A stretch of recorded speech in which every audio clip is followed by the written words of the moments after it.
With Joe Madden. Of course, it's my favorite day of the week during my favorite time of the year, college football Saturday. It is week 8.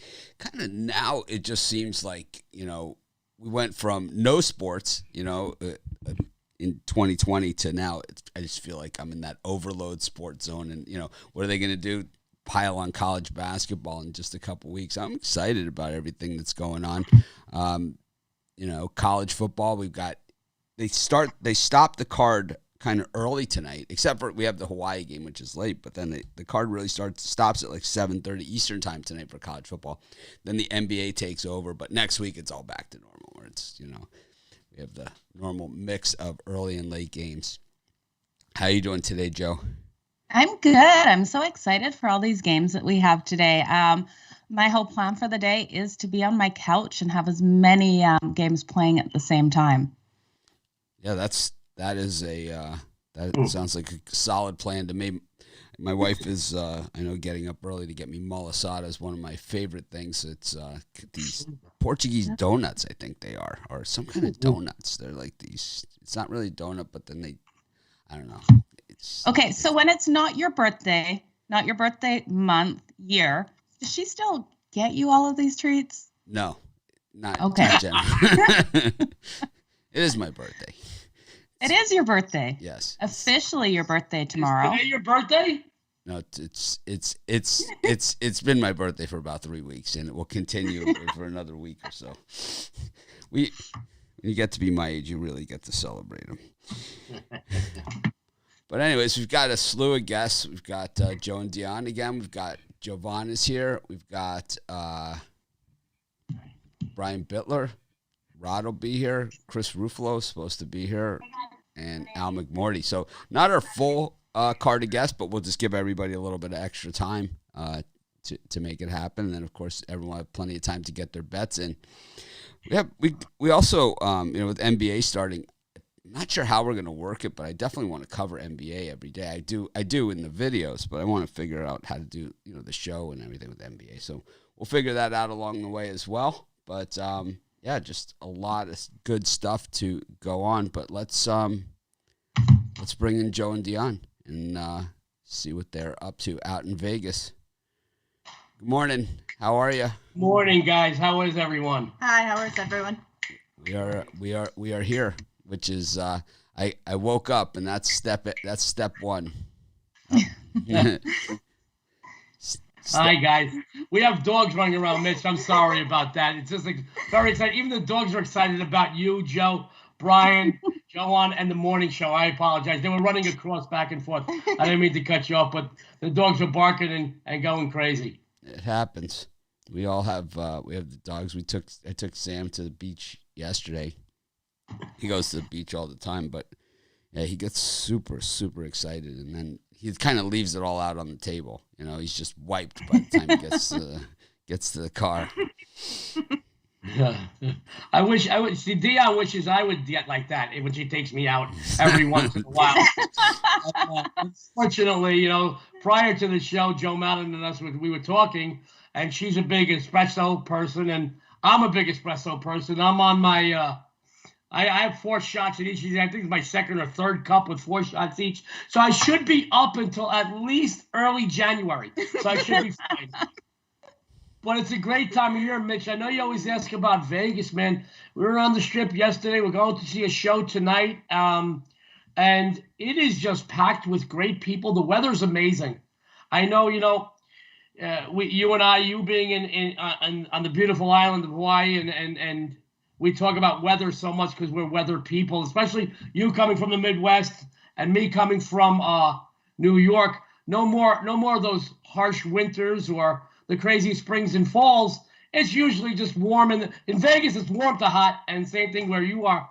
But it has been gorgeous lately. We were on the Strip yesterday, and it is crowded. And you know what I have seen? I thought you might take a lot of interest in this. Is I've seen as many NBA basketball jerseys and shirts and college basketball jerseys and shirts as I have baseball and NFL and college football jerseys and shirts on the streets. Just people walking. People are excited about basketball. You mentioned basketball a few minutes ago, and it is really exciting, and I'm glad it's kicked off. I know everybody's happy that this, We don't have the restrictions or the issues that we had to deal with the last few seasons and whatnot. But it's just a great time of year, and I love seeing people with the basketball right now. You know, baseball is ending. We know that. Hockey's just beginning. But I see tons of people, North Carolina, Duke in college basketball. I saw some Syracuse Orange for maybe college football, but I did see a Syracuse Orange basketball, college basketball jersey. So people are psyched with college basketball just around the corner. Yeah, we don't sleep on hoops here at PickDawgz or at our other site, Sports Chat Place. I told Joe that when she joined us, you know, that a lot of these other sites, they kind of just, everyone just all in on football, but for us, we just treat it like another sport. And, you know, basketball rolls around, we treat it like, you know, we treat it equal as football, if not, you know, in some cases even more, because there's a lot more games to cover, you know, with every team playing 82 games. And this year it's a real season in the NBA. It's not like this abbreviated season. And, you know, it started last year, they started the NBA season on Christmas Day. And this year they started it at its normal time, which is good in the respect that now it is the full 82 games. They started at Christmas last year, but it was an abbreviated season. And this year it's the full 82 games. So it will still take us into the summer. And, you know, I don't know what we're going to do then when it's just baseball, but it's kind of, you know, it's the way it's always been for us, right? You know, we have those couple months. You normally take like a couple weeks off, decompress there. I wish I could do that, and maybe I will at some point in my life. But, you know, it is starting to feel a lot more normal, at least in the sports world. And I think having the fans in the stands has been a big part of it for me, you know, because it's like, you know, I thought that, you know, I think handicapping without the fans in the stands is next to impossible. It takes the home court advantage right out of the game. Absolutely, particularly on the college level when you're looking at college football or whatnot. I mean, really, I don't want to say it's a 12th man or a 6th man on a basketball court, but it does. And I really do think it did affect the NBA last year as well. You know, it's as the NBA is a more intimate sport because you got 5 guys dressed in shorts, no masks, no helmets, no covered body. You can see their faces one-on-one, and a lot of these guys are young kids that are used to playing in front of large crowds, cheering them on or whatnot. And I think that affected it a lot. I mean, one thing I do not want to hear is you know, crickets when I go to a sporting event, and you know, and to be honest, those phony cheers, those laugh tracked, you know, those. Cardboard cutouts and canned fan noises, like that was the worst part of it. Although I will say it's nice to see cardboard cutouts in certain areas, like in Fenway, because their fans are very unattractive. They also count freeze bad, so that's a good thing. Field, you know, they're not very good looking over there. And I'm a Yankee. I'm a New York fan, so I like to mess with all those other fans. But you know, it's some places it was good to see cardboard cutouts. But no, I agree with you. It's the hate mail you're going to get today. Oh, that's fine. Listen, if they're gonna hate me on just those comments and not my voice and the other things I said, it's a winning day for Joe D'Amico, Joe Madden. It's a wonderful day. But you know, it really does play a huge part. You know, I have some friends that are ex-baseball players that are played on championship teams over the years. They come by my house and they talked over the last year on how, you know, it's a big difference playing not for the guys playing currently, that they weren't playing in front of packed houses or yelling fans. Even on the road, it is a big motivator when people are booing you or cheering for the other side, and it's a big part of the stadium. And they said it takes a big part of the way, and the purity of the game, Mitch. Which as a sports fan, you know how that is. You're a huge sports fan. It goes without saying. It's great to hear and see people in the stands cheering, yelling, and it's great. It's great for the whole country too, as a matter of fact. Yeah, I think I get booed every day on the internet, so I'm kind of used to it. Fortunately, didn't matter if fans in the stand. I think we have the common theme here. It's like we have the creep show for Joe, and then we have I get booed every day. So it's always like, "Hi, Joe, how you doing?" It's like, yeah, I'm just sitting here. You know, it's like they mean to put Mitch into. My name's just shorter. Yeah, I don't think so. Anyways, what do you guys have for us today? Joe, you got a free pick for us? Absolutely. I have one free game for everybody. We're going to lay some wood here, Mitch, but I'm not afraid to lay that wood, especially on the collegiate level.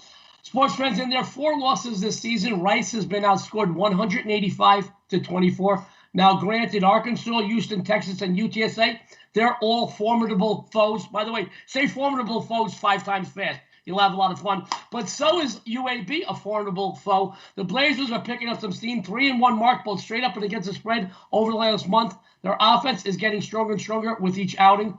But it has been their defense, guys, that has stood out. Against the rush, the pass, total yards allowed, outstanding. Overall, their stop unit ranks 21st nationally. They yield only 19 points per game. My friends, the Owls only account for a paltry 16 points per game to begin with. Look for UAB's stout defense to completely shut down the Rice offense. This will allow the well-balanced Blazers O to wear down the Owls D. Move the chains at will. Light up the scoreboard. If you are concerned about Dylan Hopkins, guys, he's their quarterback, about his status, don't be. Even if he does not go, backup Tyler Johnston will be ready, willing, and able to fill in without skipping the beat. Couple of ATS numbers real quick. Rice, 0-5 the last 5 games played at UAB. 1-4 the last 5 games played on the road. 0-4 the last 4 games played as a dog. 1-5 the last 6 overall. They just crush bettors in every aspect.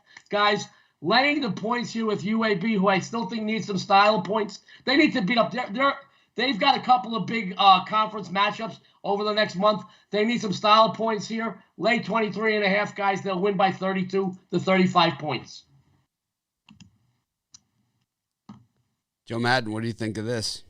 Oh, I absolutely love it. I don't see Rice actually even being able to score today, which is another reason I'm looking at that under in this game too. I think UAB is just too strong. They're going to play a ground and pound sort of game against this Rice team, who worst offense in the league, 5.67 points per game on the road they're scoring. It's absolutely terrible. Take UAB all the way, and I'm leaning on that under too. Yeah, normally I'm all over the Owls like white on rice, but this year it's like I've been on the other side of them too. It's like they're offensive, man. It is offensive to watch. It's not fair for the rest of us.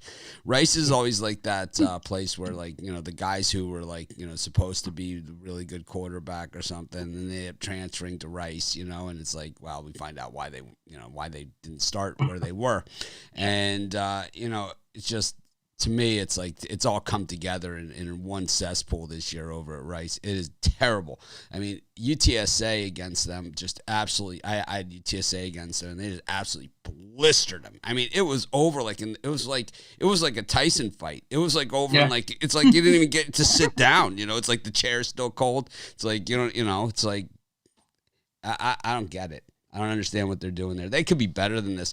Thing is, you have those good academic schools, Rice, Stanford, Northwestern, Duke, you know, and they don't have to be good every year, you know, because of the academic requirement. Vandy, you know, there's a bunch of these out there, but I don't know. At Rice, they just seem to have lost it. You know, and maybe they don't find it again. But you got to figure, with all that to offer the students, you know, maybe work those Duke and Stanford angles. You know, where it's like, I'm not really sure what they do to save this program, but it appears to be spiraling in the wrong direction.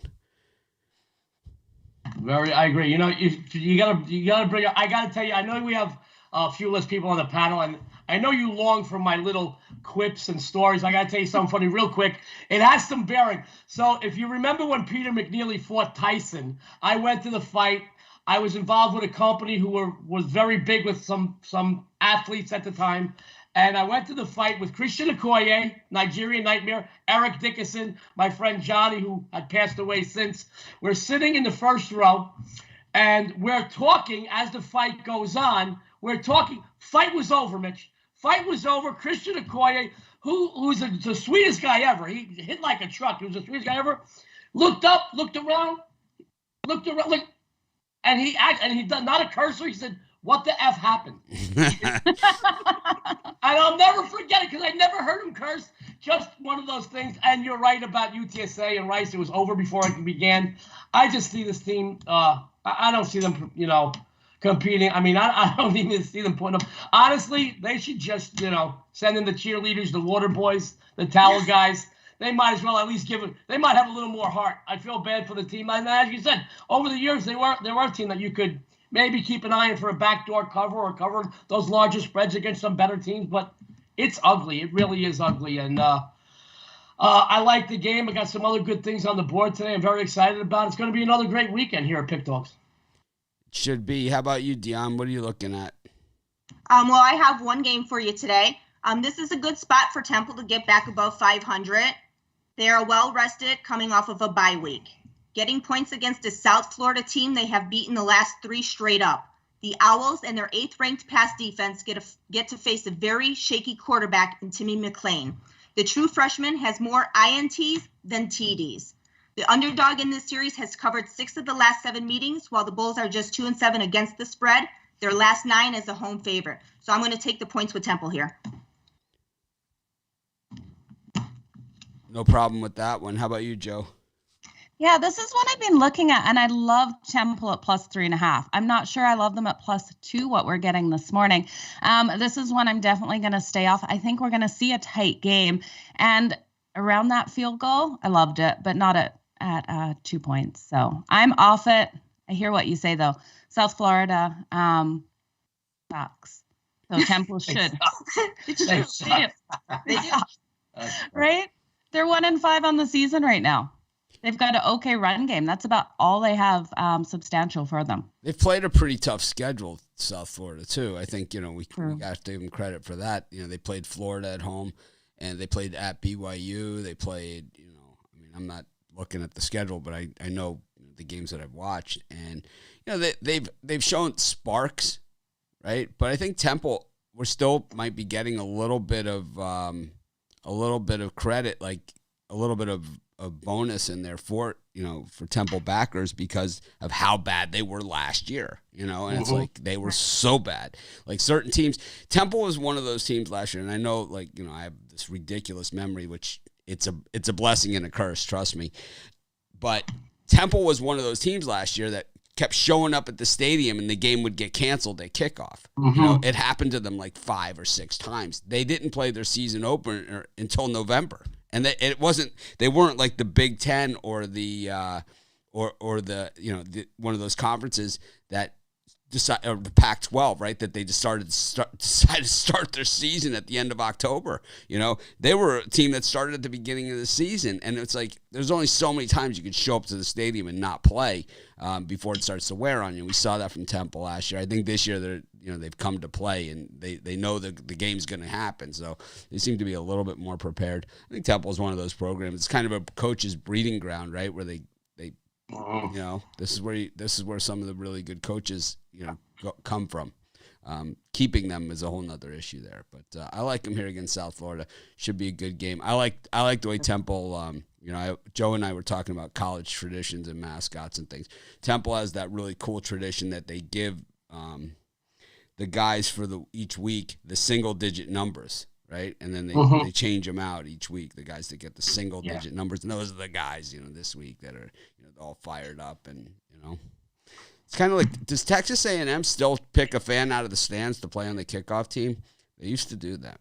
It's what I don't know over the last year or so. Yeah, but I remember when they used to do that.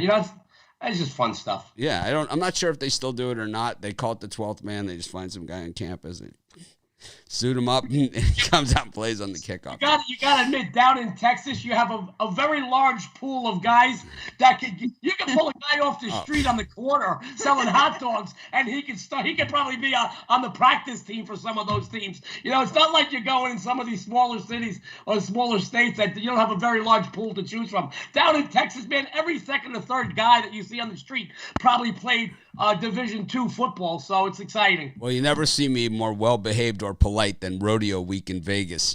Those guys scare the crap out of me. They're the nicest people in the world. And it's like they scare the crap out of me, man. Those guys are just, oh, man.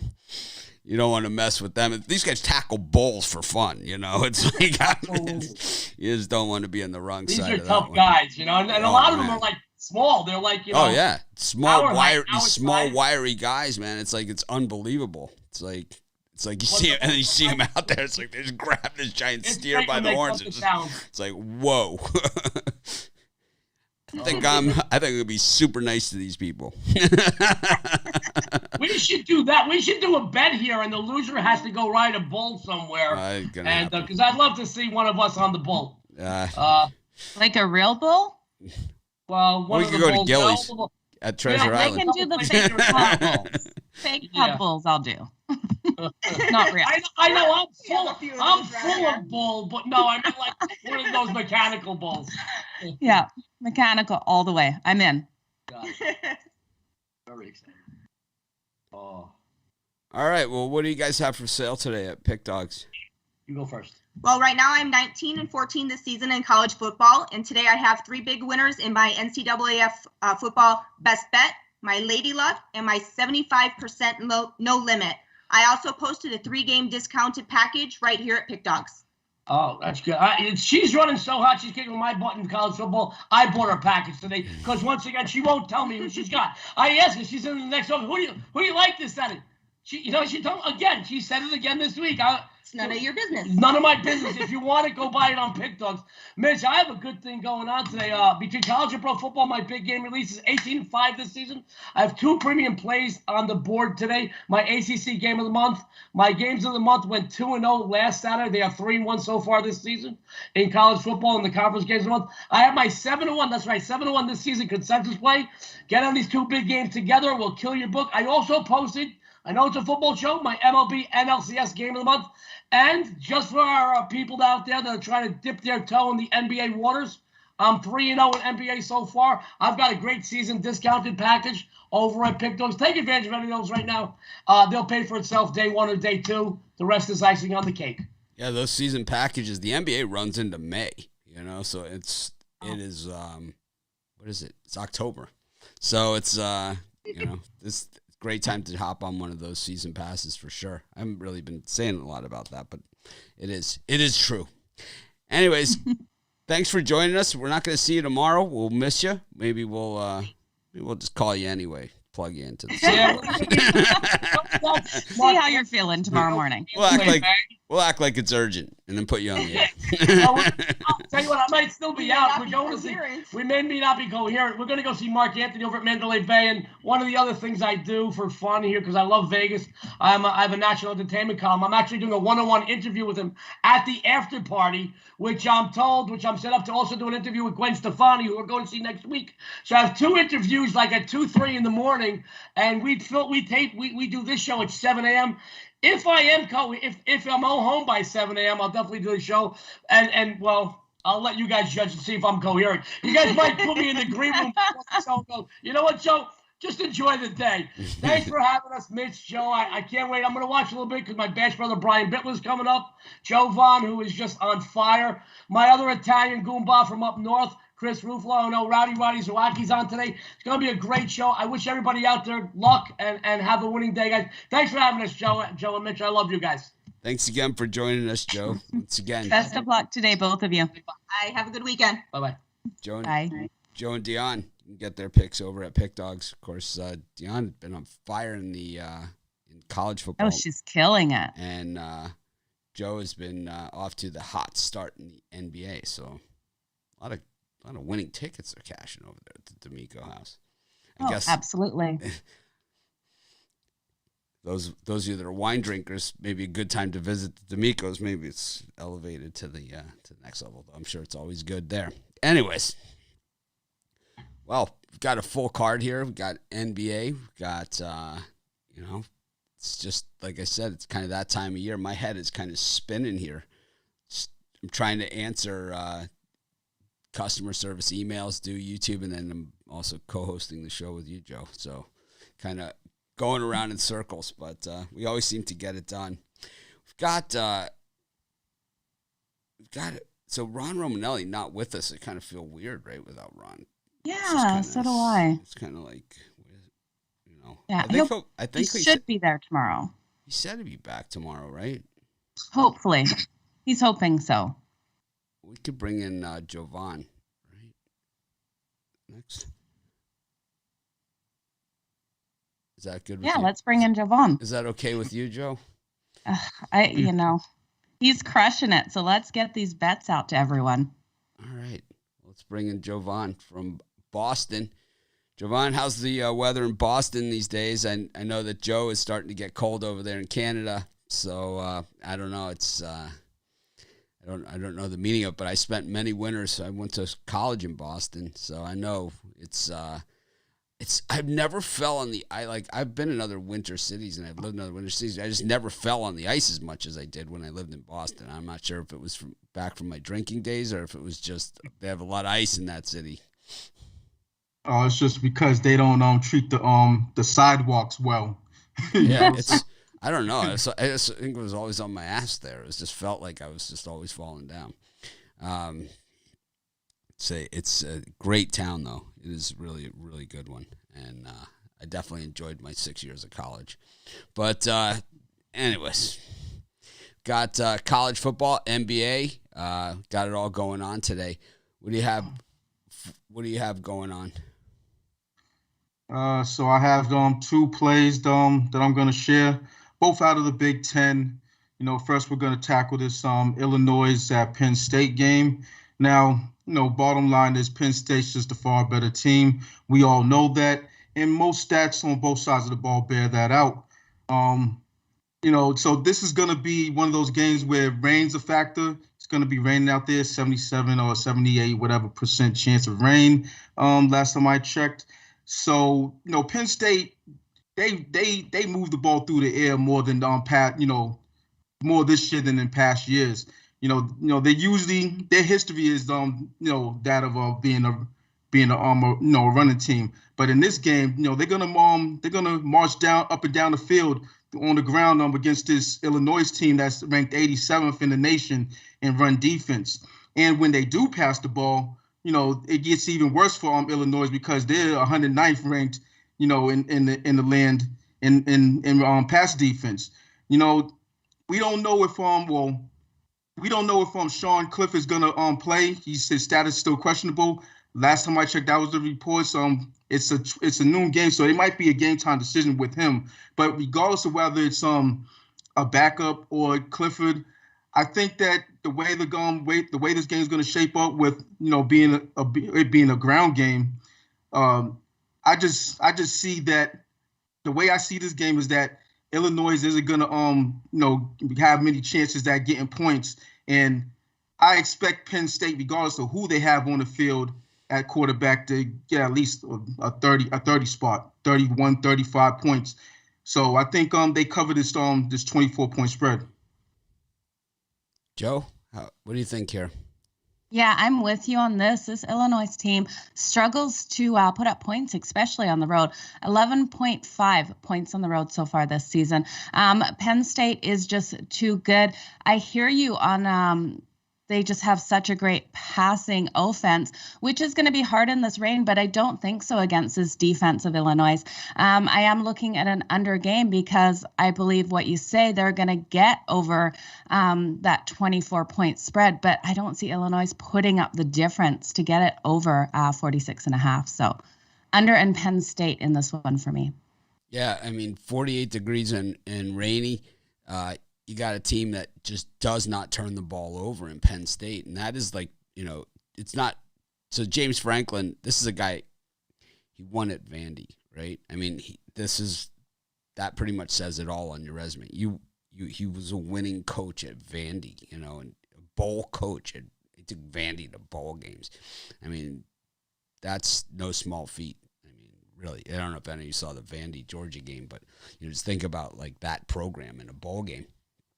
So this guy certainly knows how to win. He's not traditionally a great cover coach, but the thing is that this team does not turn the ball over. And it's if they don't turn the ball over, this game could get into the 60s because Illinois is Brett Bielema. He's a little sloppier.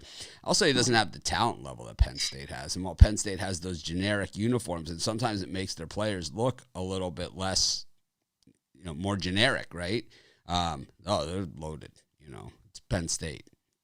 Top 10 recruiting class every single year. So expect to see, as we've heard so far, pretty one-sided game. It's just a matter of what this number gets to be. I think what happens in these games sometimes, and the only thing to look out for with the big number is and the thing that I always worry about when it's a big number, is when the shutout is gone, then things change. It's if they're playing for a shutout, well, then they're playing for a shutout. And it's they will continue to really grind it. But if they're not playing for the shutout any longer, they will allow some cheapies. So you just have to watch out for those.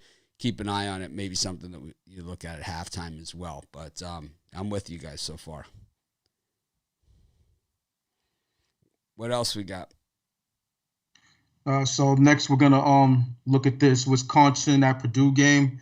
Purdue got their big win against Iowa last week. Just a thorough domination. From the Boilermakers. But this week they got to face Wisconsin, and they're just miserable against Wisconsin. Wisconsin has owned them for over a decade, and Wisconsin is 7-0 against the spread versus Purdue in their last 7, and 11-3 in their last ATS in the last 14 meetings. That right there just says it alone. Whether they're underdogs, whether they're favorites or what. Purdue's also 1-5 ATS in their last 6 home games, and while both teams are anemic offensively, the difference is in their defense, and both teams are good on the defensive side of the ball, but Wisconsin is just that much better on the defensive end, and I think that's the difference with this game. So whether it's a defensive touchdown, a defensive score for Wisconsin, or or just how the game goes in the with the run games. I just think that Wisconsin pulls out a 4 to 7 point win over this Purdue team, and just misery continues for the Boilermakers against the Badgers. Joe Madden.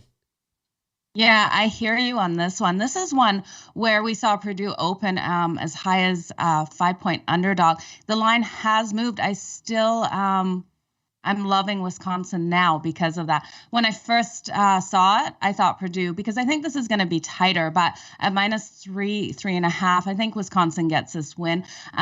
You're right. Purdue has been owned, and Wisconsin is dominating them 8-0 against the spread in their last 8 when playing at Purdue. So give me Wisconsin to cover these numbers. I'm also looking for a little bit of a higher one. We see both these offenses able to put up numbers. Wisconsin on the road is scoring 24 points average a game, and Purdue is 23.7. We've got a total of 40. I think it's too low. Yeah, as a professional handicapper, you're always supposed to bet with your head and not with your heart or whatever. I'm going to throw that out the window here. I can't stand Wisconsin. I really hate Paul Chryst. This guy just irks me. He's just so uninspired when it comes to play calling. And this guy was an offensive coordinator before he was a head coach, which makes it even worse and less forgivable. The Badgers just 1-6 against the number against Big Ten teams. This is the only team they ever cover against in the Big Ten is Purdue. 1-7 against teams with a winning record. So this is a team, and I've been to Camp Randall. They love to beat up on the bad teams and act like they've actually accomplished something. It's like they got a big band too, man. They got a big stadium and a big band. They got the whole 9 yards going on there. And of course, I've spoke about the kettle corn in depth. But, the thing is that I just can't get behind Wisconsin. It's like I said, you're supposed to bet with your head, not your heart. But this is personal. I've been roasted by Chris so many times that it's like, I know that if they fall behind, they do not have a game plan to come back. It's like, he doesn't have a game. He has one game plan, and he's not great at making halftime adjustments. While Jeff Brom, he's more willing to try some different things. He doesn't have as much talent. We saw them lose at home to Minnesota, but in hindsight, Minnesota beats Nebraska the next time out, so maybe it's not as bad of a loss as it looks like, and that one was in the rain too. And then, what we've seen Wisconsin, we saw in their losses, the Notre Dame loss, the Michigan loss, and these were at home. These were, the Michigan loss was at home. The Notre Dame loss was at Soldier. But these were games that were relatively close for 3 quarters that turned into absolute blowouts because of his ineptitude and his unwillingness to throw the ball down the field and take a shot. I mean, this is the school that has brought us, some pretty decent wide receivers over the years. And they normally have like these lanky, tall guys. It's like throwing out there, man. It's freaking Wisconsin. You got to have someone that could flat out run. This is the school that brought us James White and, Jonathan Taylor, right? I mean, these are sprinters. It's like someone on this team can run where you can at least take a shot to throw the ball 6. I mean, it's 3rd and 9. Maybe you don't run the draw play on this time. You know, maybe throw the tight end over the middle for maybe 11 yards, not 4 yards, right? Which is the play he calls. I don't understand the play calling there. Yeah, it's personal. I think Wisconsin, when it comes to talent level, is far and above. And they should win this game by 20. But with Paul Chryst, he's a liability. Can't stand him. Watch Miami hire him. I hope not for you. That's what'll happen to me. You know, it's like connection. There's the Barry Alvarez connection, but that's about it. Miami will probably still go after Barry Alvarez. You know, it's like he's like 100 now. It's like tried to get him like 20 times. But yeah, I don't know. It'll be interesting to see who the next Miami coach is. I hope it's that Matt Campbell at Iowa State. That's what I'm rooting for. Anyways, what do you got for sale today? What do you think of the NBA? How about your Celtics last night? What the heck happened there? Yeah, how about them? That was terrible. Hey, I don't know how this season's starting for them. With everything that changed, it was supposed to be different.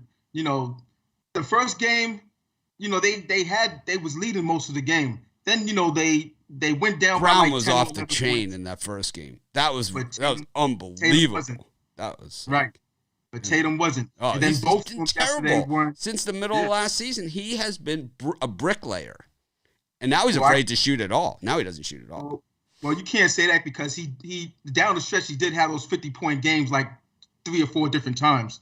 You know, but this year, took 150 shots, though. You know, it's like. Yeah. You know, hey, volume scorers. You know what I'm saying? But, you know, this year, I don't know. Maybe it's because he bulked up. I'm not sure. But he's bricking a lot of shots. You know, and he still doesn't want to go in the paint. You know, he's skilled enough to go in the paint and live at the free throw line. But he doesn't want to do it. I don't know. It's a hard thing, maybe. I don't know. I thought like when in the Knick game when Kemba Walker decided to walk away from Marcus Smart when he's standing behind the 3-point line to take a shot, I thought the Celtics, you know, maybe that was a sign. But you know, what we saw last night against the Raptors, that was just uncalled for. I had the Celtics in that one. That one's going to leave a mark. You know. I did too. Absolutely, me too. The way it started, the way the game started, they were both sloppy, but the Celtics, you know, pulled away for a little bit, and then all of a sudden, I changed the channel. 2 minutes later, changed it back. They're down by like 6, and I'm like, what happened? They were just up like 3 or 4 points. You know what I'm saying? Then the lead for Toronto just expanded. Yeah, well, when they were down by 4 at the half, you figure, this is nothing. They got, you know, they're gonna win by a dozen, right? Like, no way. They scored a whopping 17 points in the third quarter. Terrible.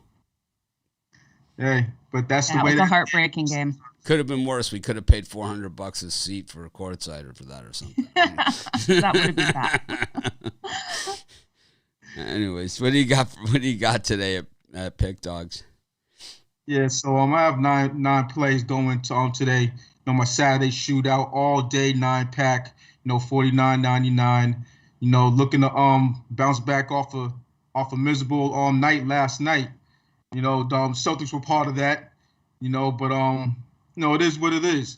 You know, my Saturdays usually run hot, so you know, trying to get back to it. You know, that's how it is. You know, it's like you go on hot runs sometimes, and then you cool off, and then you know you just stay. You always got to just stay the course. You know, that's what it's all about.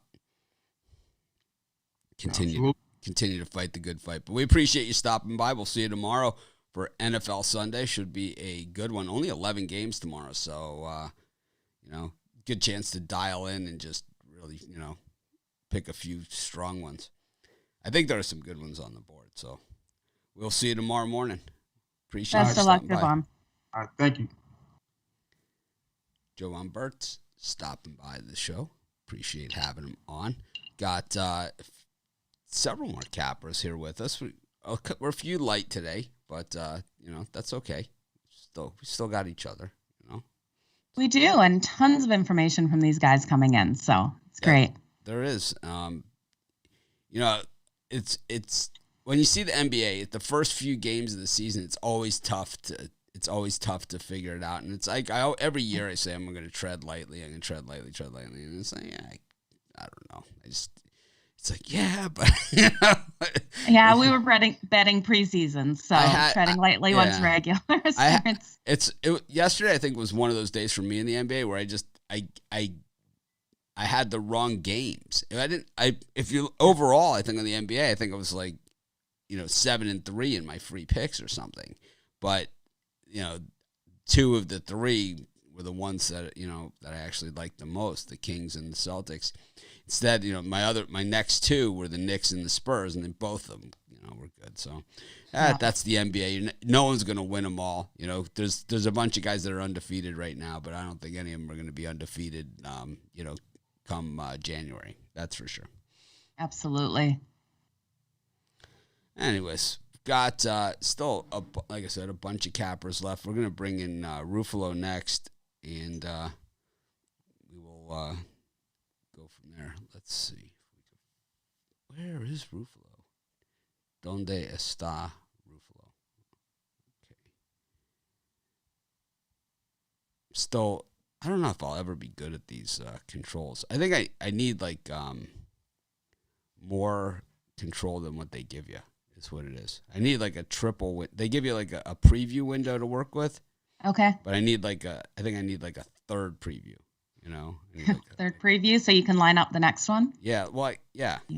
Because like we had Jovan in, so it was like I had to switch in Chris for Jovan. But if I had a third one, third set.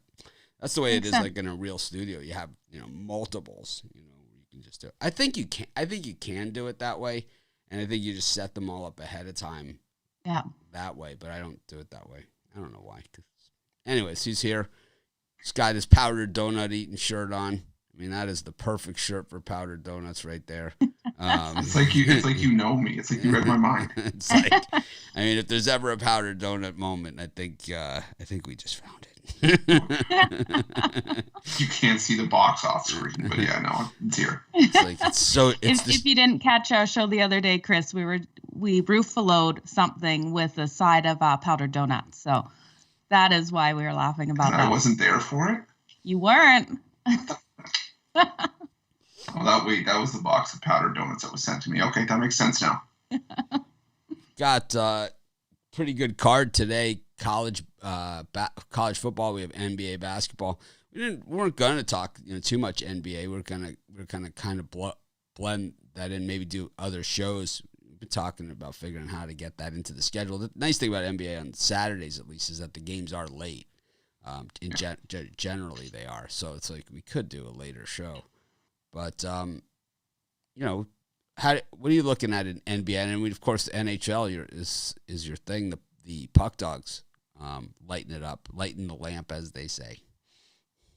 Yeah, we've been lighting the lamp there. For NBA, I mean, it's been, just trying to figure out, we're only a couple games in, so it's trying to find that comfort zone of, who's looking good early. And, I think it's safe to say the Magic, not so much. And, we're seeing certain teams that Dennis Freeman, we are who they thought they were, and we can see who they're going to be for the rest of the season. But there's teams that you can't figure out, like my Raptors, who, I thought they were dead in the water last night going into that game and win that game by 32 points. So it's definitely probably going to take a couple weeks as an adjustment period. Yeah, I had, in the NHL, we did the Mitchy Pucks plays, and I took the Ducks plus the puck and a half, which is, I totally Brian Bitlered myself there because I could have had the really nice payout. They ended up, if I would have laid the reverse puck line, I would have cashed that one, and which is normally the way that I play all the other sports. Hockey's the only sport that I take that puck line, and I'll even take the minus 200 puck line. And I think I hit both of them yesterday, right? The puck lines that I took. Yeah, you absolutely did. So I'm surprised at all these games that have been going to OT in hockey. I think we're seeing a lot more to start the season than we normally would. It's right in his wheelhouse. That's kind of where I live. Is in those plus 1.5. And hockey, I just think when you're looking just on a straight data basis, the way that I look at it, because I don't know any of the players or any of the teams or anything. We do know, I did know a couple players, but they skips my one. Mitch something on Toronto, and then we've got that was the player that Joe told me about. Then we have Carter Price. We know him. And Carey Price. Is it? I thought it was Carter Price. No, you're thinking Carter Hart, I think. Carter Hart. Yeah. That's it. See? And quick. So you're already up to 4. You already doubled what you thought you knew. Well, you got this, man. I've learned this. And of course Rod's guy, McDavid. Joe's like the anti McDavid and oh no, I love McDavid. I just want him to step up and be a leader. I don't think he's a good leader. You just think he's overrated. An underachiever. He's just not a good leader. He's an underachiever. It's okay. Well, when Edmonton gets down, McDavid drops his head. He does not build that team up. So basically, he's a front runner. He's a bandwagon jumper. He's a front runner. He is, and he's kind of like Chris Bryant was on the Cubs. He's kind of like how Chris Bryant was on the Cubs when the year he won the MVP. It's like all his home runs came in 9-1 games. Either they're winning 9-1, losing 9-1. Like all of them were in that situation. None of them, in a 3-2 game when they needed it. Anyways, speaking of bandwagon. What's that, Chris? I said we digress. Yes, of course, we always do. That's we could do a whole show called "We Digress."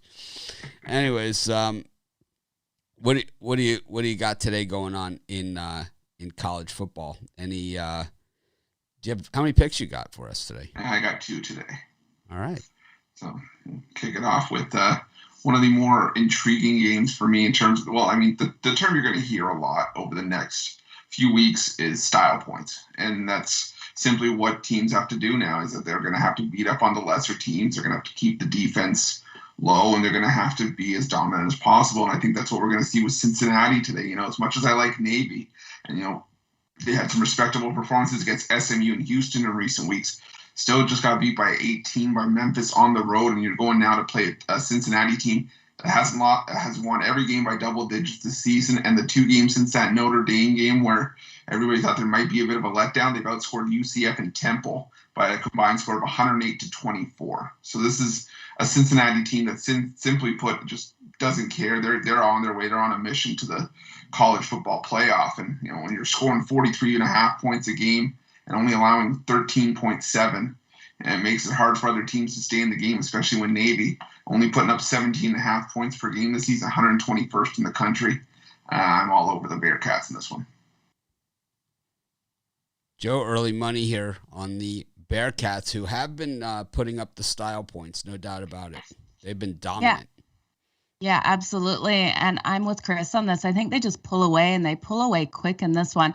What we're seeing out of Navy is they're not able to get those points on the board against a Cincinnati team that's averaging 43.5 points per game.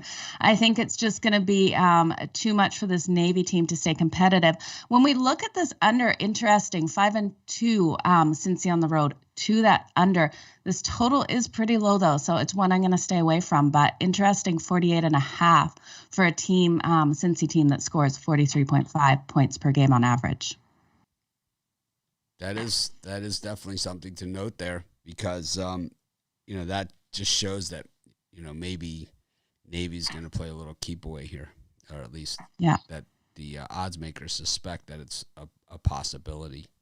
Those guys are generally pretty good at this stuff. I'm just befuddled with the rankings, and I've gone on this. I've been talking about it for days. I just don't understand the rankings, and I don't understand style points. But I see a scenario where Cincinnati wins out and doesn't make it, and the scenario is this: Georgia wins out, loses in the SEC championship game to an Alabama team that wins out from where they are. Ohio State, Michigan, or Michigan State win out from where they are now, and Oklahoma wins out. That's 4 of those in. Cincinnati out is the way that would look from here.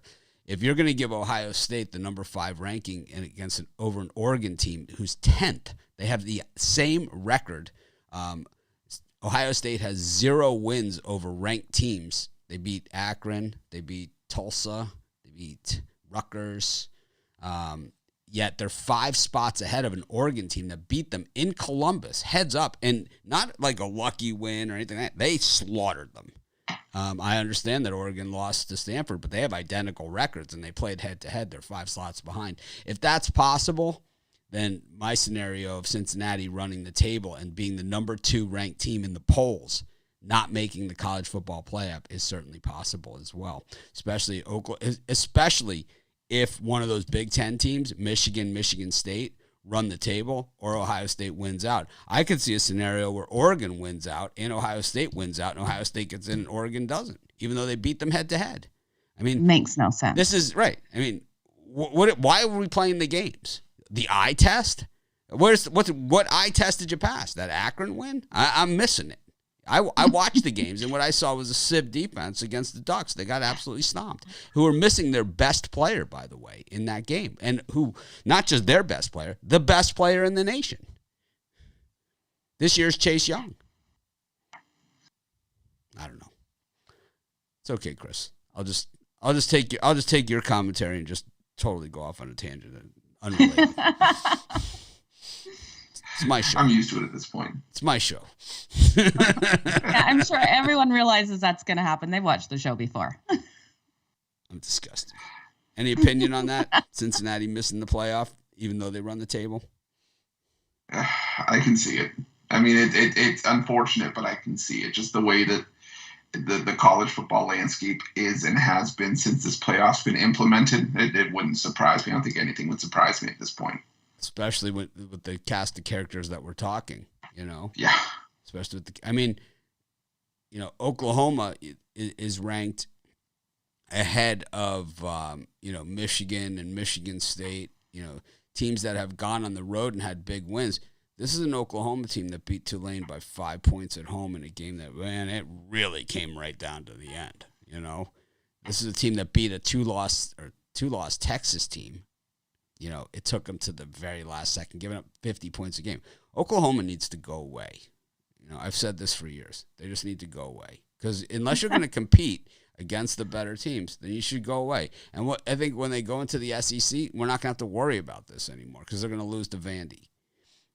Anyways, that's all I got to say about that for now. Chris, what else you got for us? Well, you're not going to get rid of them that easy because that's the next game I'm taking a look at in this one. So, I like you said, Oklahoma, just another one of those teams we're probably going to have to talk about at least for the next couple of weeks. And with a game against Kansas, I have a feeling it's still just going to be the same conversation. Kansas, this is a Kansas team that, they started great, with that win over South Dakota. But the thing is, it's still South Dakota, and the Jayhawks, you could argue, could have lost that game outright. And since then, 5 losses, all against FBS teams, allowing at least 41 points in each game. 41 to Texas Tech, 59 to Iowa State, 52 to Duke. And no, that's not basketball, Duke. This is football, Duke. And, Baylor, Coastal Carolina, so they're playing good teams. The problem is they're getting stomped. And the same thing for Oklahoma.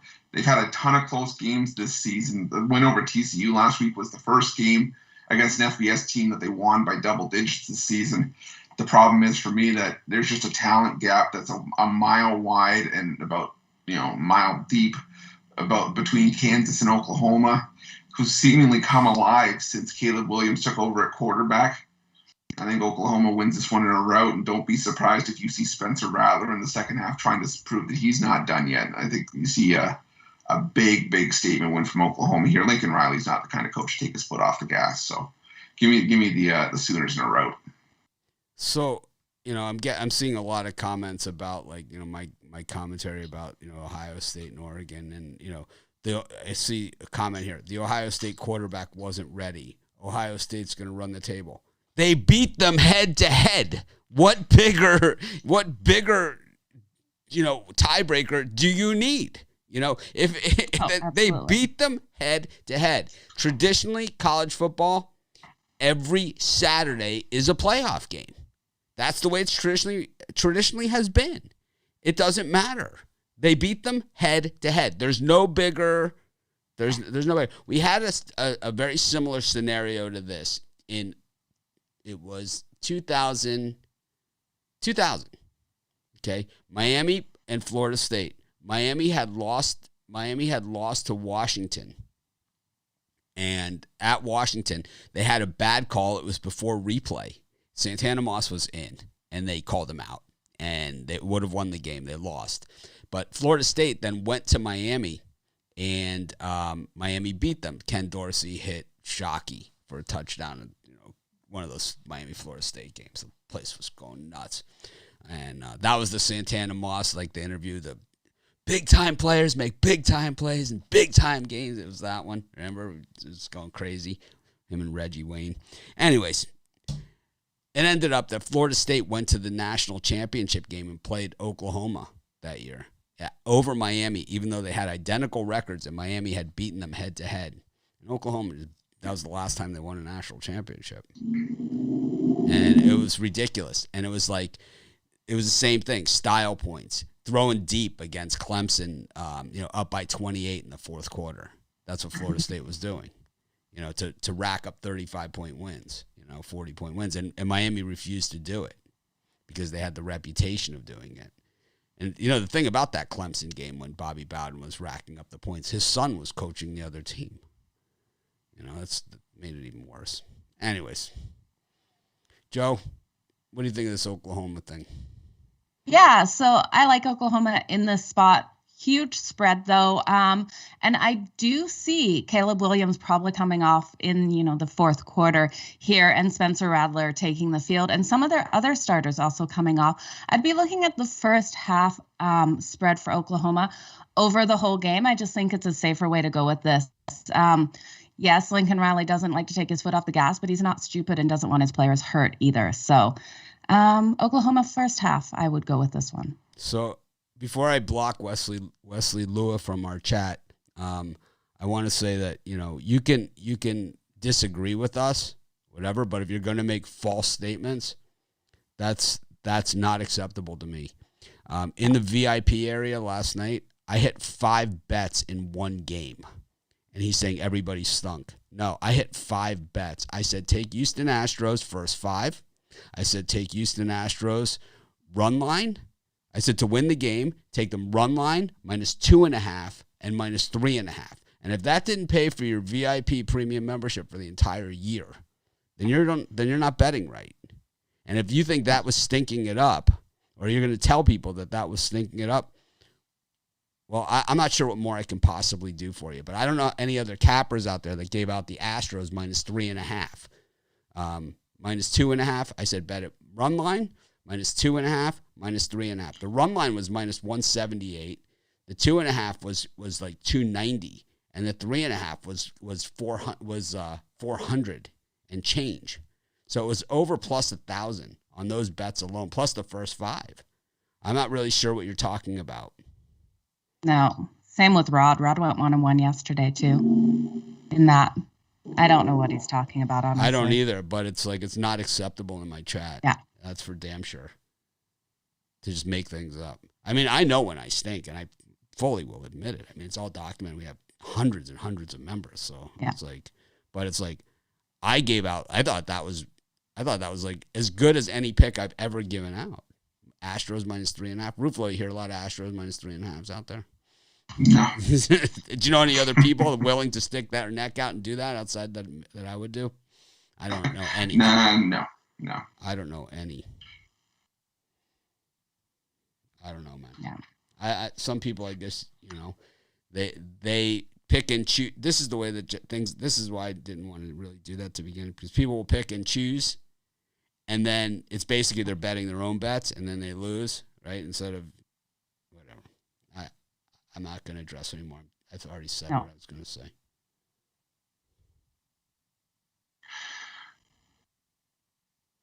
Anyways, speaking of selling, what do you? I like. I'm rooting for Kansas, but I think Oklahoma. Even though as miserable as they've been against Kansas, they've been terrible against Kansas over the years as far as covering the spread. But, but I think that I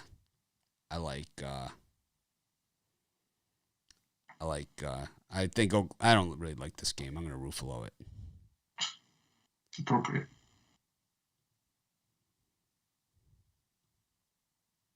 With a side of powdered sugar? Pretty much. Some syrup. Or a side of maple syrup. I don't know which I like better. Ruffolo with a side of maple syrup or Ruffolo with powdered sugar? I haven't eaten yet. What do you have for sale Wesley today, says he Chris? stands by what he says, even though I gave out clearly 5 picks that won. I gave out 5 picks that won, but everybody got killed. I gave out 5 picks that won, and it paid like plus 1,000. I can't do any better than that. I cannot.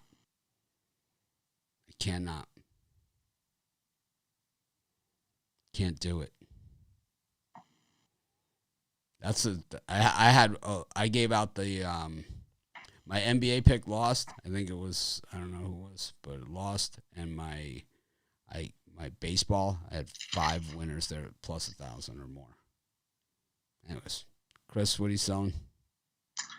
For me, I got my Saturday Super 7 today. If you want complete coverage from top to bottom, got you covered over at the website. Or if you just want to get in on the early action, I got a 3-pack going off from 12 to 4 today.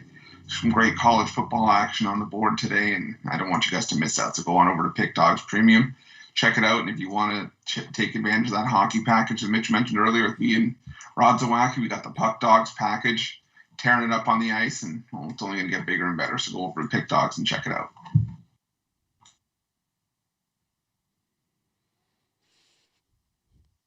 All right. Well, Chris Ruffolo, thanks for joining us. You coming on tomorrow? I will be here with bells on. All right. Well, it's my birthday. I expect a cake. I'll make you something. Okay. Well, it's something. Are you going to sing happy birthday, Chris? I'm leaving that up to you. Chris always sends out the video. He has like a really good, he has a really cool video that he sends out. Yeah, I'll probably send that to Mitch. It's like a rock song. Happy birthday, Mitch.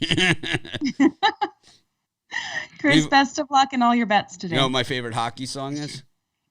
What? Well, I'd say it every morning. Chris, do you know my favorite hockey song? Rod knows it. Dun dun dun dun dun dun dun dun dun dun dun dun dun. That is the best when they start playing that at a game. Anyways, thanks, Chris, for joining us. We'll see you tomorrow. Appreciate it. That was Chris Ruffolo, of course, one of the PickDawgz. Take a look in the green room, see what's going on. Got Al McMordie up next. Of course, one of the pros out there. So far, so good today. Kind of going through it. Let's see. Joe, any line moves or anything that you see out there that are catching your eye? Nothing that I've been looking at while people have been talking here. There is quite a few moving, though. Like, even when we look at just movement over the week, if you like Georgia Tech plus the points, they did open at +8. They're down to 6.5 right now. That's one that I definitely will be staying away betting later tonight with that movement. I like Georgia Tech plus earlier. All right. Well, I've got Al with us now. It's just Al, how you doing today? I'm doing well. Good morning, guys. Morning. It's less guests than usual, but I'm more flustered than ever. I'm still, I don't know. It's NBA season, right? I'm still irked about the polls, the college football polls. It's like I love college football so much, and it's like every year the polls, I find them super frustrating. And this year, no difference to me. I've been discussing all morning about a scenario where Cincinnati doesn't make the playoff, which I'll be honest with you. If they make the playoff, they're going to get rung up. I mean, they're going to get rung up in the playoff. There's no doubt about it. Any of the teams that they play, they're going to get slaughtered. Maybe Oklahoma they would have a shot at. But any of the other teams, they would get killed. But, how is Ohio State 5th and Oregon 10th? They played head-to-head. It was at Columbus. It was not a close game. To me, there's eye test, there's all this other stuff. But, head-to-head, to me. At the end of the day, you have to give merit to the head-to-head game. Yeah, and they don't give any because they're both 5-1 now. So Ohio State's loss came to a ranked team, but it's that team, and Oregon's loss did not come to a ranked team. Ohio State's wins for the eye test, right, are Akron, Tulsa, Minnesota, Rutgers, and Who was the other one? It was Maryland. So those are their 5 wins. Okay, not a ranked team, or very few teams with even winning records among the entire bunch. Yet they're 5 slots ahead of Oregon, who beat them head to head without their best player. So their quarterback is playing better now than he was. It doesn't matter. That was the day that he was supposed to play well, to me. And Oregon was missing their best player, who is the best player in the country. Basically, this year's Chase Young did not play in that game as well. And then you also have other Big Ten teams like Michigan and Michigan State, who are both undefeated. And as much as I don't appreciate those teams as much. They won't be next week. One of them will lose. Right. One of them will lose next week, and I know you went to Michigan, so I'll be a little nicer than I normally am. No, I mean, look, Michigan has been arguably the worst or second worst team over the last, from the big name teams, this worst or second worst team of what they've accomplished in the last 50 years. But this year, I believe what they have accomplished is a better body of work than what we've seen from Ohio State, as when you look at the entire body of work in the eye test. I think that winning that game at Wisconsin and then really, putting the hammer down at the end of that game.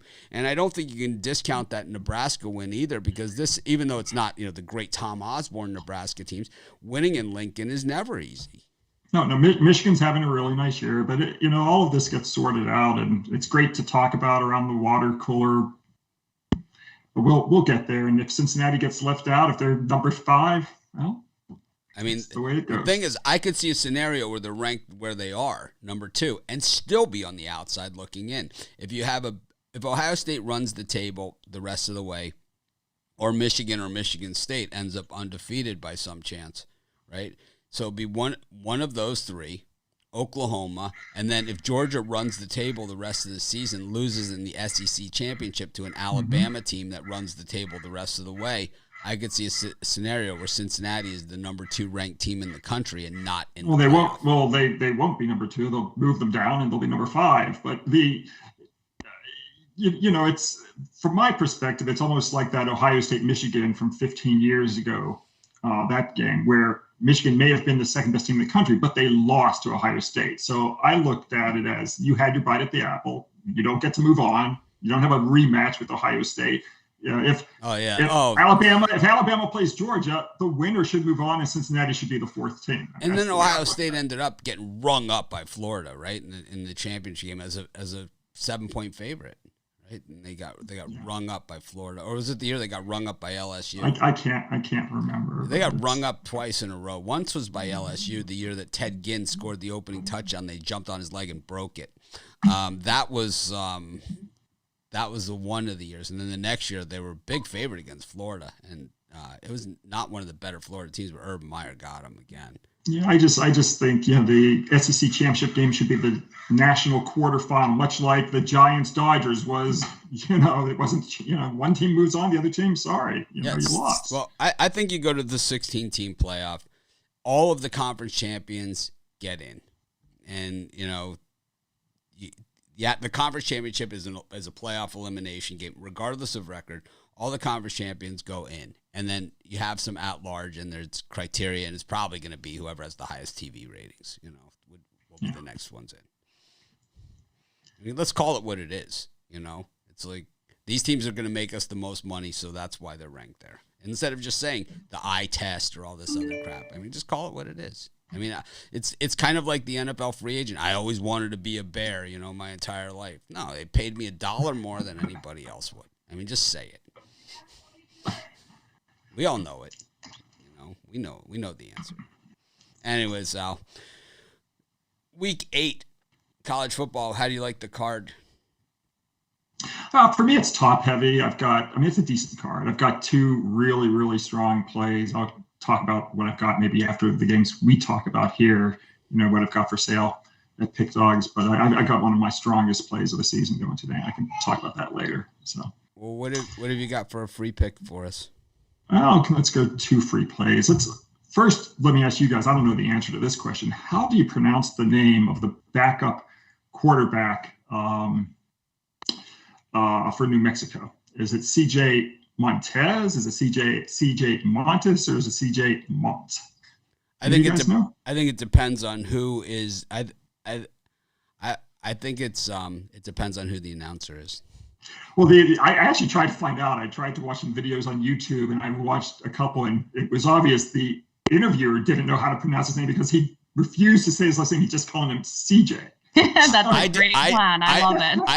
I do that in my videos on YouTube too. I do when I don't know how to pronounce the guy's last name. Okay, so let's talk about him. I don't know how to pronounce his name. They always have a press kit. They have a press kit for every game, and in the press kit, it will phonetically spell pronounce these guys' names. So we'll see if we could find it.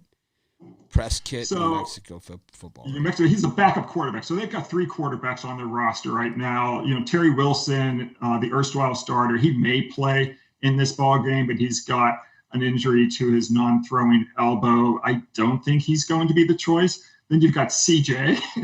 he started last week, and he did something historical. He led their offense to the worst amount of yards in the history of Mountain West Conference in a Mountain West game. They got 69 total yards of offense in their 36-7 loss last week. So he could get the nod for this game, but my guess is they're going to go to what's behind door number 3, and that's Isaiah Chavez. So we'll see who they start at quarterback. They're 0-7 against the spread this season. I don't think any of the choices are going to be good. They're going to play Wyoming. Now, Wyoming's also on a losing stretch. They're 0-3 ATS, their last 3. And last week, they had an awful game as well. They were shut out at home by Fresno, 17-0. So you've got 2, arguably bad choices in this ballgame. I'm going to take Wyoming here. For a couple of reasons. Number one, they've got revenge. They actually lost last year to New Mexico by a point as a 14.5-point favorite. And I think that's going to serve them, to motivate them today. Another reason is that, if I've got a situation, 500 or better teams that are favored by more than 6 points, and they're a 20 or 20.5-point favorite in this ball game. If those teams scored 3 or less points at home in the previous game, those teams have covered 67% going back to 1980. So I'm going to take Wyoming and, hold my nose. Usually I don't like to go against a team that's 0-7 against the spread. Usually those teams tend to find their way and eventually, get into the win column, but I'm going to go against New Mexico here. Joe, what do you think? Yeah, I've got to agree with you in this one. I really don't see New Mexico being able to do much. I see both of these defenses pretty similar, but I think Wyoming's offense just will be able to get that edge on them. 20 points scares me, to be honest with you, but I think they still get it done. They find a way. I hear you on the revenge factor. I think that's huge, something we really need to consider because these teams do remember those games that they just lost, and especially when they were such a big favorite. I love that stat, actually. Yeah, there's another revenge angle I like. If you get a revenge-minded team that's favored by more than 11 points, and if that team is off a straight-up loss at home, so now you've got that extra motivation because you just got embarrassed in front of your home fans. Those teams are 46-17 ATS. So, yeah, I agree with you with the revenge as well. Combined with how they lost last year as a huge favorite, I think this is going to be a statement game for Wyoming. I'm going to lay the points. Absolutely. Great call. Yeah, I'm with you on this one. I'm not a big New Mexico guy. And, I generally, the teams that really stink, I think we saw it like with UNLV the other day against San Jose State. Eventually, it all comes to a crashing halt, But, when you have the offer, but I don't know. Wyoming's been so disappointing too in a lot of these spots. It's a problem. It's kind of like, wow. It's pick your poison in this game. Yeah, this is a tough one. Wyoming. Yeah, I think this is why they want to legalize mushrooms in Canada. Games like this. It's like talking about the CFL. The other team I want to talk about is my alma mater, who we kind of just touched on, the Michigan Wolverines with Jim Harbaugh this year. And, they've got that game against Michigan State next week. They come off a week of rest. I think that's a big factor in this ball game. They're going to play Northwestern, and Northwestern's coming in off that upset win against Rutgers. They won that ball game 21-7. And Michigan this year is undefeated. They're 6-0, but they're also 5-1 against the spread. The one loss, of course, was when they were laying a big number to that Rutgers team.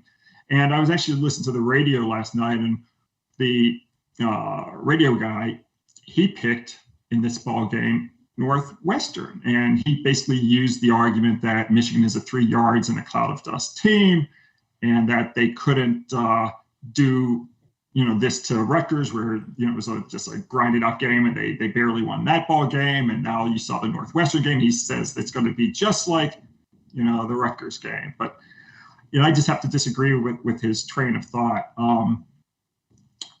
First of all, Michigan has a week of rest here, and coincidentally, Northwestern had a week of rest before the Rutgers game. And when you get this week of rest later in the season, and you're at home, and you're a really good team, the rest matters. And I'm going to take Michigan and lay the points, primarily because they're at home with a week of rest and laying a big number. And they're a great team. They're 5-1 against the spread. They're 6-0 straight up. And that's how I look at this game. Joe, what do you think? Yeah, I like Michigan for the full game in that spread. But I am looking at Northwestern for the first half to keep it tighter in that first half. You can get them first half plus 14. I think they do, and Michigan pulls away in the second. So that's what I'm looking at.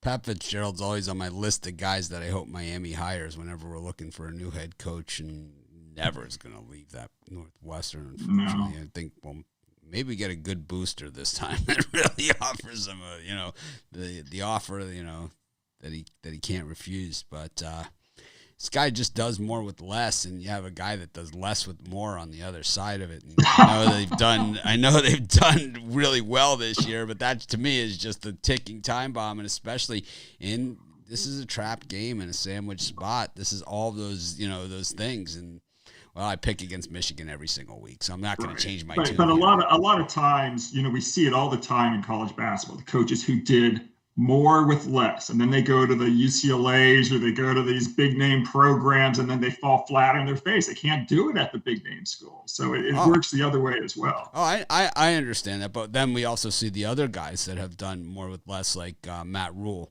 who really did a nice job at everywhere he's been. And, you see some other guys too. And Jerry Kill at Minnesota, remember, he's a couple of years gone from there now, but, he did it at Northern Illinois. And, he was like, when he won the little brown jug, he was like, 3 years ago I was coaching it, and he couldn't even tell you the name of the school. He's like, we were lucky if we had 200 people at the game. And just be here is just, he's like, it's amazing. So it works both ways, and it's certain guys the system works, and other guys it doesn't. I just think that Jim Harbaugh, we've seen him do less with more so many times, and he will outcoach himself. The only redeeming thing that I can say about him is that Seattle San Francisco game where he declined the safety, and it was they ended up not covering in the game. That was just, I'll never forget it. But I don't know. I just think I'm not laying 23.5 with Michigan in a sandwich game, and with Jim Harbaugh coaching, it's just not going to happen. Well, I'll throw out one more statistic to try to convince you. Probably won't, but if you get a rested team in the second half of the season and they're favored by more than 21 points against a conference opponent, those teams are 64-35 against the spread. So.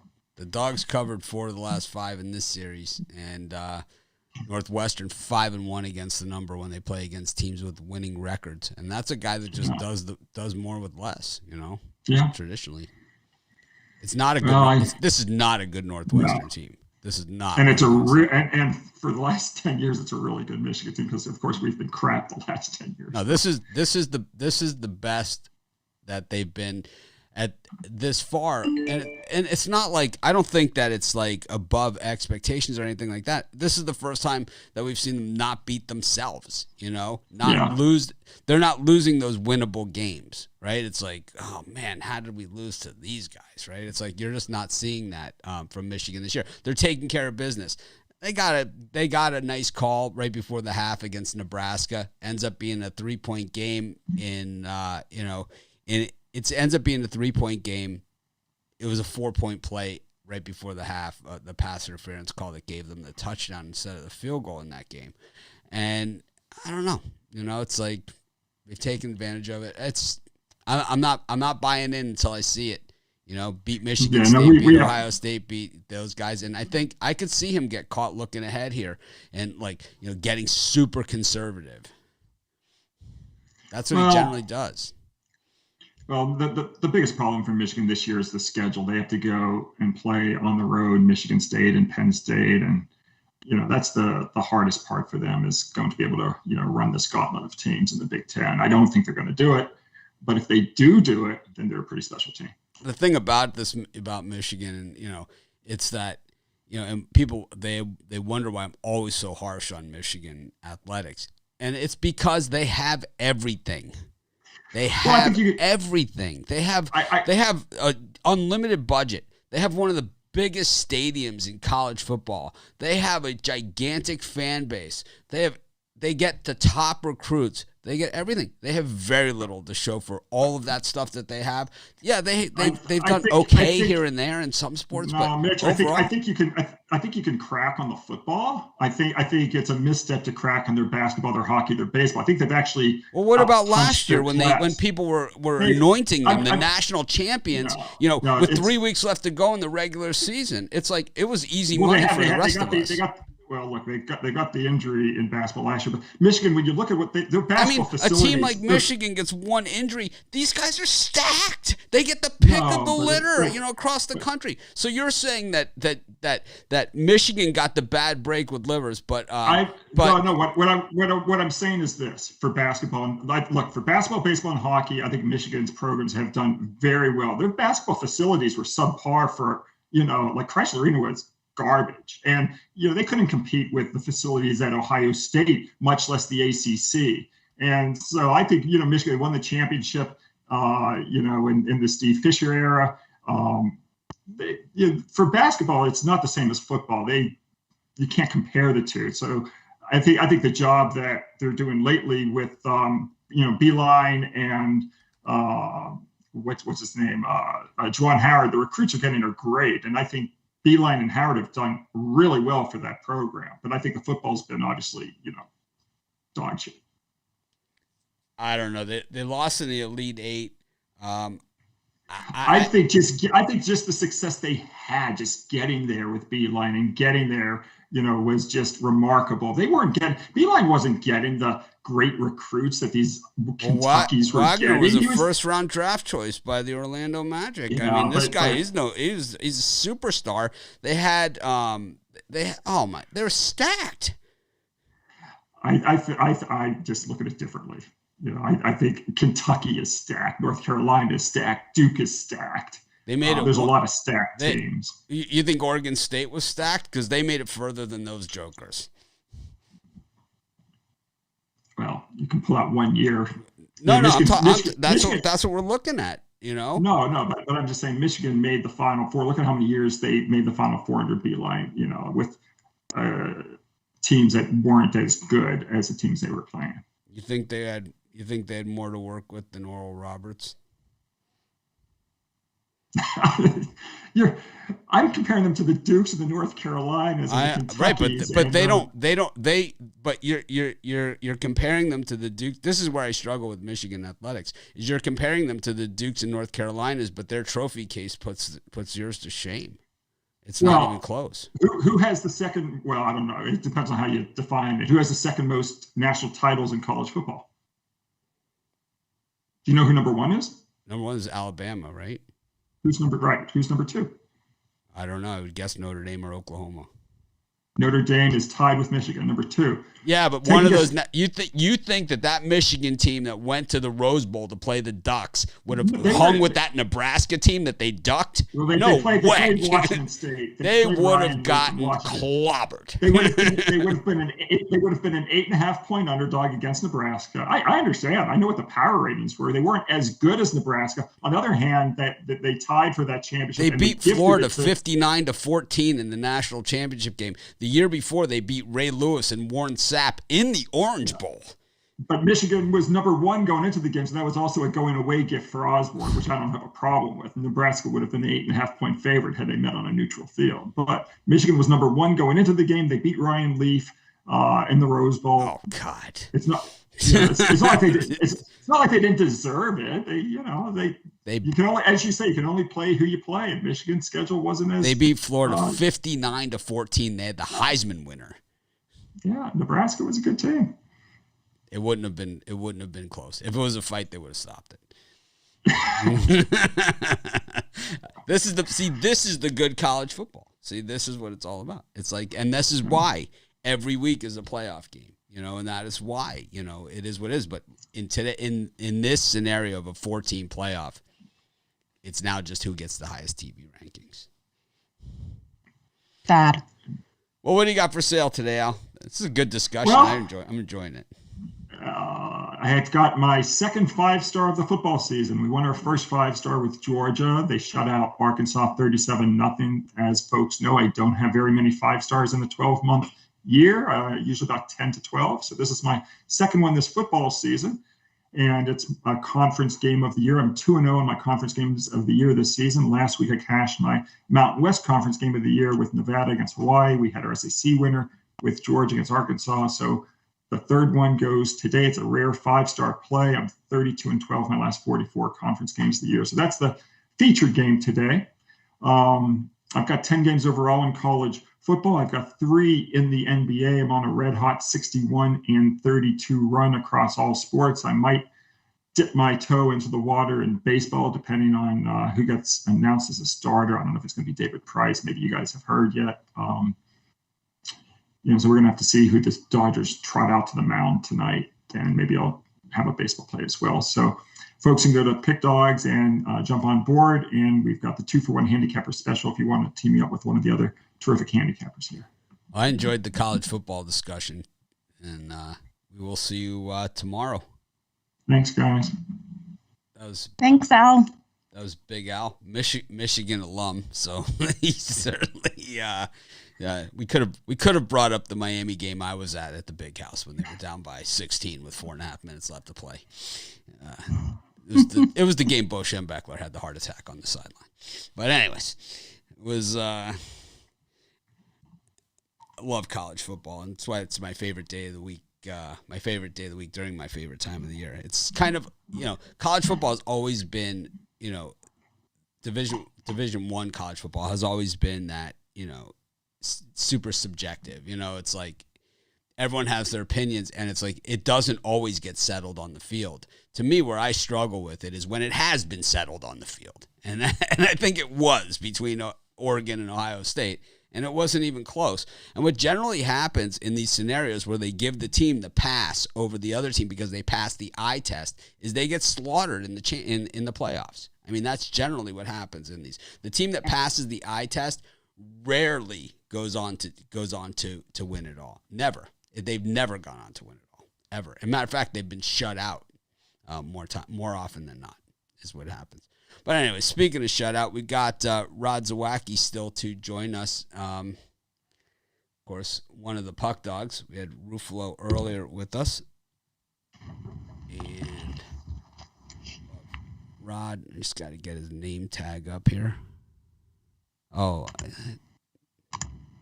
And there we go. Good morning, Rod. How are you? Well, I'm doing good. I don't know. Did we all lose our picks in the VIP yesterday? I don't think so. But I don't think so either. I think I went 1-1. I went 1-1, and I was 5-1. And I hit my home run prop. So I was 5-1 and hit my props too.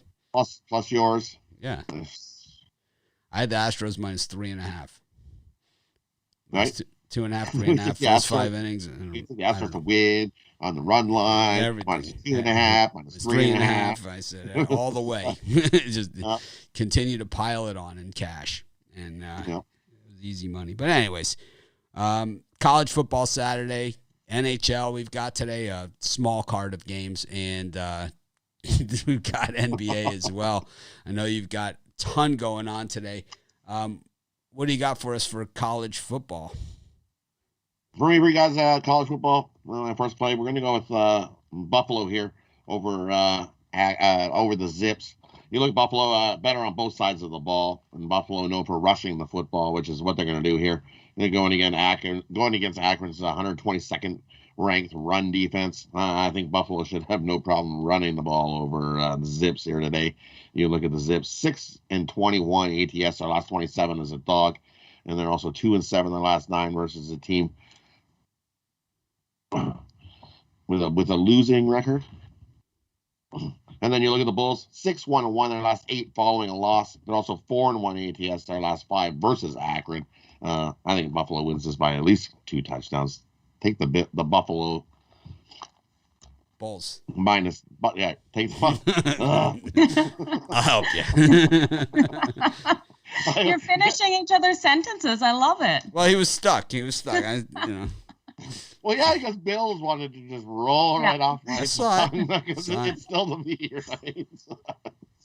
Take the Buffalo Bulls minus the points. All right, Joe, what do you think? Yeah, I agree with you. I think Buffalo just has such a stronger defense, and that's going to be key in this game because they're going to be able to limit what Akron's able to do on the field. Buffalo is holding teams to 27.9 points per game, which, yeah, it doesn't sound great, but this Akron team, they're giving up, I don't have the number in front of me, it's got to be, 40 points per game on average. Not going to get a lot of chances to fade Akron, you'd only get X amount of weeks to work with to fade Akron, in a college football season. So, Buffalo played that game at Nebraska. I think it really hurt a lot of their stats and everything. They just played horrible in that game. So I think that some of their stats are underrated. I think Buffalo's clearly the way better team here. So not this week coming up, but the following week is when we start that Tuesday, Wednesday Maction. With 3 games on Tuesday and 3 games on Wednesday in the first week of November. So, or 2 games on Wednesday, 3 on Tuesday, 2 on Wednesday. So I'm really excited for that. What else you got for us, Rod? And I'm going to continue with, like I have the last 5 weeks, I'm sticking with the Washington Cougars here. I know all the Rolovich news. He got fired and he left, and there's no coach, and it's all this. It's the same players that have covered the last 4 weeks for us. They've won 2 games outright. BYU coming into this one, they've lost their last 2 games, and Cougars 0-5 in their last 5 non-conference games. And you look at Washington, they're 5-0 in their last 5 games in October. They're also 8-1 the last 9 in October. They've been rolling along, and I think Washington State Cougars here, I don't know if they win this one outright against BYU, but I think it's a 3-point game all day. So I'm going to take the Washington State Cougars plus the 4 points they're giving you. I think it's a 3-point all day. If not, Washington wins this outright. Wins one for Rolovich. So give me the Washington State Cougars plus the points. Joe, Cougars on Cougars. Who do you Cougars like? On Cougars. I'm liking the over in this. I think we see a higher total in this, hitting in the 60s. We've got a total. Last time I saw it was 57. I still think we hit 60 something. I know it opened a bit lower than that, but both of these teams can put up the points. And I'm not loving a side in this one. I like Washington State as well. Borderline premium pick for me in this one. I just think that BYU's been getting a lot of love, and I think it's the situation off the field at Washington State that is the story, in this one. And, with Rolovich and his assistants all, being forced to vacate,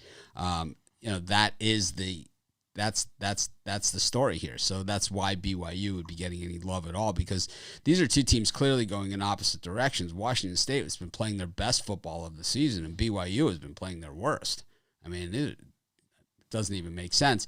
The thing is that the whole Rolovich situation, we're not going to go too deep into it here, and it's just not what we do, and I don't, it's just not the time or place for it. But I think the reality of it is it's not like it came from left field. It's like he had made his stand, and they knew that this was very, very much a possibility for many weeks. So it's not something they were caught off guard by, right? It was like this was basically they knew this was going to happen. So I don't know. I'm with you on Washington State. What do you got for sale today at the PickDawgz? For me, I've got 2 packages. I've got my college football package, which includes my 10-star executive info play, my 10-star ACC game of the week, my 10-star SEC game of the week, plus 2 more gridiron crushers. You can grab that over at PickDawgz Premium. Or I've got my 10-star NHL game of the month, my 10-star NHL slap shot, and 2 more NHL slap shot plays that I love as well, along with my NBA rim rocker in another package. So you can get NHL and NBA in one package, or all my college football in another package, all over at PickDawgz Premium. Sounds like a lot of 10 stars and a lot of packages. 2 packages. There's 2 different packages. All right. College football or hockey and hoops. Oh, it's got a big package today. Anyways, thanks, Rod, for joining us. And, of course, we'll see you every day here on the show. And we'll see you in just a couple minutes for the premium and VIP shows. So thanks for joining us. That was Rod Zawacky. See him every day here on our PickDawgz YouTube channel. Well, we are winding it down. We get to our last guest of the day, the one that likes to argue with me the most, and that's Brian. He's probably saved up some ammo on probably everything I've said on the show, but that's okay.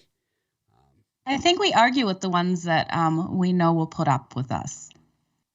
Yeah, I think so. Well, I think what people see things one way, and it's. I guess I give people what.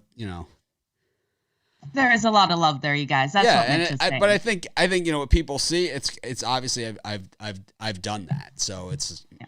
I've given them that to work with. So, that's, I own that. I'm not going to sit here and deny or whatever. I own it. It doesn't mean that that's 100% who I am all the time or, what the intentions are, any of those things. But if you see it, I guess that's what you see, right? But you don't see the everything else, and all you see is the tip, right, of the iceberg. And that's. Anyways, speaking of icebergs, Brian, what do you got? What's happening? Oh. I was 2-0 in the VIP yesterday, so I don't know. I don't even understand. I do not understand the thing. And I lost my first bucket prop. But I gave out a ton of props there using our prop tool, our Sports Chat Plays prop tool. And I think they all hit. I think every single one of them hit. Also add that Oregon barely got by a 1-win Cal team, so that has something to do with it. But it doesn't matter. Barely beating someone. Barely, we beat this one. Yeah, but Ohio State barely beat Tulsa. And that's at home also. They barely. It's gonna be a moot point because UCLA is gonna knock off Oregon today. Whatever. If they do, they do.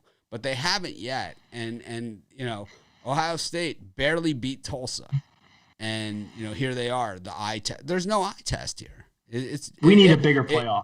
We need a bigger playoff, but if you believe like in this system, then you're just sucker, No, I just think Ohio State's the better team. I'm not a fan of Ohio State. They played. I know. I have to say, it wasn't like, oh man, if they played 10 times, Ohio State would win 9 of them or 8 of them or 7 of them. They'd win 0. They got shellacked at home.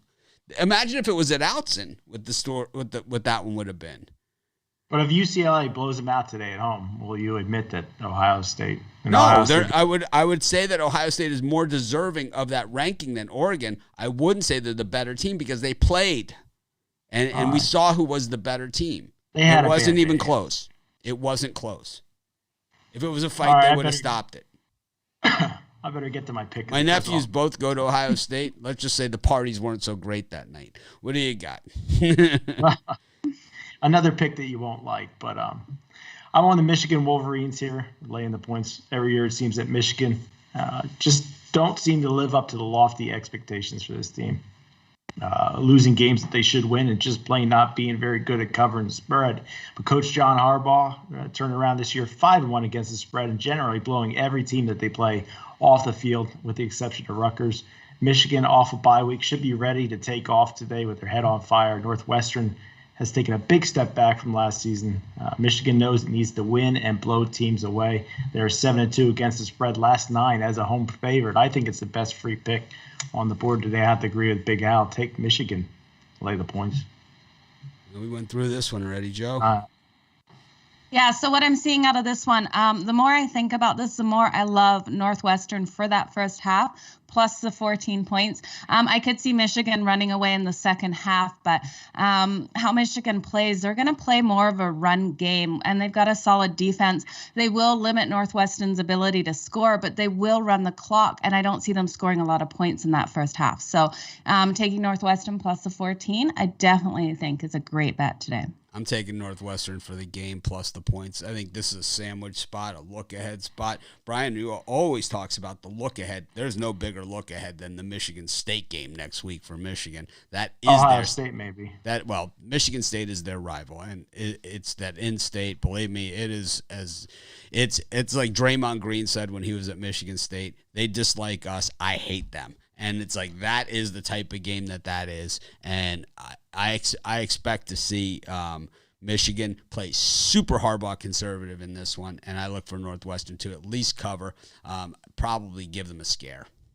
Could I give out some extra picks? Absolutely. As well? We got All right. We have no time, but go ahead. All right. I like the Miami Hurricanes today, getting the 3.5 points against NC State. I know NC State's ranked, but I think you're going to see Miami continue to improve as the season goes on. And last year, I think they beat them by 3 points in a high-scoring game. I think Miami wins outright, but I'd take that 3.5. I like Tennessee plus 24.5 against Alabama. Just every week, Alabama gets tons of love, and I think this is a 21 to. It's going to be right around that number, but I think the Tennessee pulls out the cover. I like USF Florida Bulls getting that win over Temple. So those are a couple free winners. Also like the Cougars of Washington State, like Rod said. I think it's an excellent pick. All right. I like Arkansas over Arkansas. Pine Bluff, laying the 51. Joe, you have a pick for us? Yeah, Eastern Michigan over Bowling Greens. I think they come and get this one done on the road.